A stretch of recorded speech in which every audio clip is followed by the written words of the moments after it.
Irrid noqtol lil Defni Caruana Galizja għax se toħroġ informazzjoni fuq it-CURA. Hekk xedt Melvin Toma dwar Jurgen Fenek meta tkellem miegħu għall-ewwel darba dwar il-qtil ta' Defni Caruana Galizja. Huwa xehed li dan ingħad 3 ġimgħat qabel l-elezzjoni tal-2017. Toma li ngħata maħfra presidenzjali biex jikxef kollox dwar l-omiċidju xehed li dak iż-żmien kien iqis lil Fenek bħala iċ-champion ta' Malta. Qal li kien jagħmel dak kollu li jgħidlu li ma kien jgħidlu le għal xejn. Qal li Fenek kellu rabtiet ma' ħafna nies u semma fostu l-oħrajn li deputat nazzjonalista Beppe Fenakadami li qal li kien iċempillu ħafna. Toma der viżibilment emozjonat u mbikkem meta mistoqsi dwar il-jum li fih inqatlet Defni Caruana Galizja u isobih għal dak li għamel. Toma xedt li permezz ta' Darren Dabono it-topo għamel kuntatt ma' Alfred De Giorgio. Żied li meta tħabbret l-elezzjoni il-pjan twaqqaf għal ftit iżda wara l-elezzjoni Fenek taħ struzzjonijiet biex ikompli bil-pjan. U madwar ġimagħtejn wara taħ 150,000 euro fi flus kontanti. Żied li hawn beda jafas biex jitweta id-delitt. Xehed li wara l-qtil beda jibża li kien se jiġi tradut u jinqatel u beda jirrekordja lil Fenek bil-moħħbi. Il-ġurrat intweraw ċet fuq signal li fija Fenek qal lil Toma biex iwissi lil ta' maksar li l-pulizija kienu jafu li l-bomba intramat fil-garax tagħhom f'Ħażebbuġ. Toma rakonta laqa li kellu ma' Johan Cremona u Kenneth Camilleri. Xehed li Camilleri li kien jagħmel parti mis-sigurtà tal-eks Prim Ministru Joseph Muscat qallu li t-tlet irġiel kienu se jingħataw il-ħelsien mill-arrest u jirċievu miljun kull wieħed. Xehed li meta staqsa min kien li bat lil Camilleri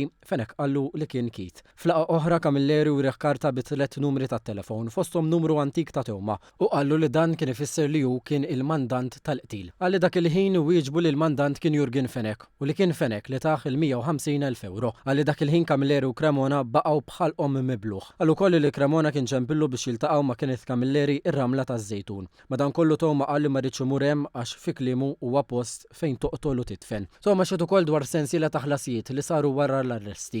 Qal li Fenek taħt 30,000 euro għall-avukati tal-aħwa De Giorgio u eluf oħra għad-depożitu marbuta mal-ħelsien mill-arrest u diversi spejjeż.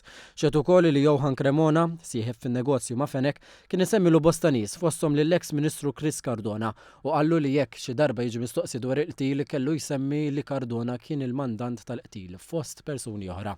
Xehed li f'dawk iż-żminijiet kienu ħossu mħawwat u prova jmur id-depaw 3 darbiet, iżda qal li qatt ma kellu l-kuraġġ. Mistoqsi kif sar jaf informazzjoni sensittiva dwar l-investigazzjoni xhud qal Jurgen Fenek qallu li kien Keith Schembri u Silvio Valletta li kienu jgħaddu l-informazzjoni. Toma xehed li wara laqa f'Kastilja ma' Schembri huwa nagħta impjieg mal-gvern. Żied li wara li rċieva 3 ċekkijiet xehed li raba' ċekk baqa' ma wasalx wara li Tony Muscat, ex uffiċjal fis-segretarjat tal-eks Prim Ministru, qallu li rrid jibda jidħol għax-xogħol.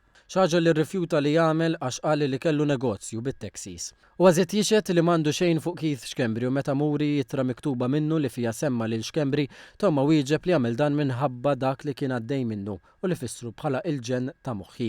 Tenna li m'għandu xejn fuq Schembri u sostna li Schembri qatt ma taħ ċenteżmu u qatt ma semmilu lil Defni Caruana Galizja. Għalli f'ħajtu tkellem miegħu darbtejn biss, darba fir-renċ ta' Fenek u darba oħra f'Kastilja. Xehed li jemmen li Schembri seta' kien involut għax darba qal lil Fenek li kien qallu li jidħol fin-nar għalih. Il-ġuri kompli jinstema' is-sibt filgħodu.